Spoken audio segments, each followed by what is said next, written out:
It's Easter Sunday, 1990. A cream-colored van sits idling next to an abandoned, decaying brick schoolhouse. Outside the vehicle, a man is frantically stuffing a dark, heavy, blood-soaked bedsheet down an animal hole in the dirt. Passing by on the adjacent road are Ray and Marie, a brother and sister passing the time playing a license plate game. They glance out the window and accidentally lock eyes with the man in the dirt. The man realizes he's left a witness.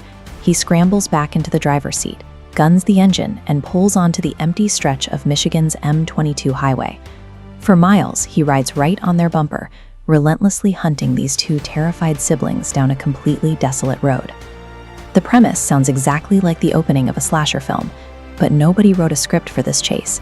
It was a terrifying, real-life event that set off a massive nationwide manhunt. Over a decade later, that exact sequence of events, the abandoned building, the bloody sheet, the highway chase, played out on movie theater screens across the country. It became the iconic opening to the 2001 hit horror film, Jeepers Creepers.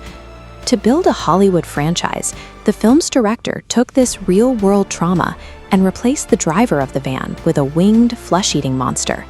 The actual driver had no wings or supernatural powers. His name was Dennis DePue.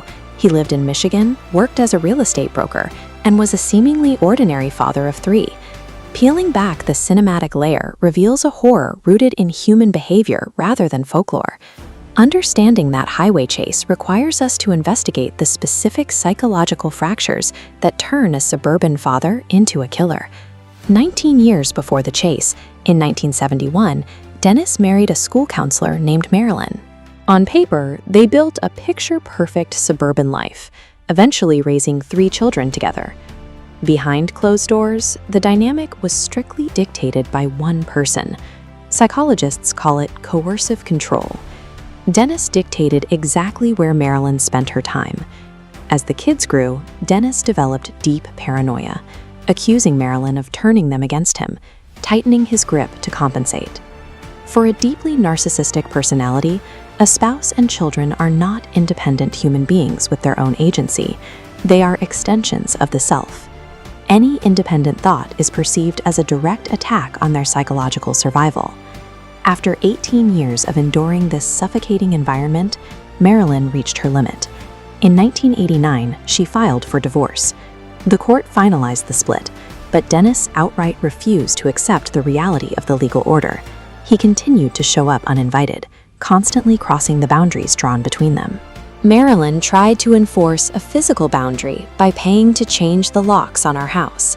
But days later, she unlocked the front door and walked in to find Dennis sitting calmly on her living room sofa. To a pathological control freak, a locked door is a massive psychological trigger. It is undeniable proof they no longer own the space or the person inside it. It shatters the manufactured reality they rely on to function. That escalating tension exploded on Easter Sunday, 1990.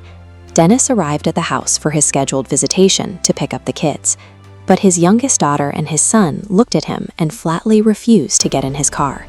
His ultimate fear had materialized. His family had rejected him.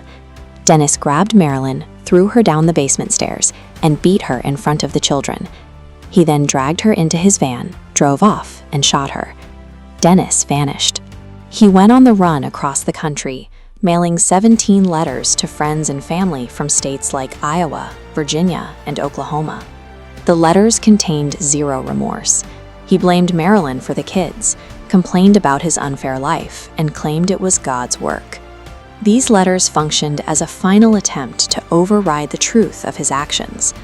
By reframing the murder as a divine necessity to the people who knew him, Dennis attempted to preserve his own sense of righteousness rather than face the reality of the violence he'd committed. A year after the murder, Dennis had successfully fabricated a completely new life. He moved to Texas, assumed a fake identity, found a new girlfriend, and settled into a quiet routine, acting as if the Easter Sunday tragedy never happened. But his carefully constructed lie collapsed on a single Tuesday night. The national television show Unsolved Mysteries broadcast an episode detailing Marilyn's murder. A friend of his new girlfriend happened to be watching, recognized his face on the screen, and called the police. Authorities mobilized in minutes.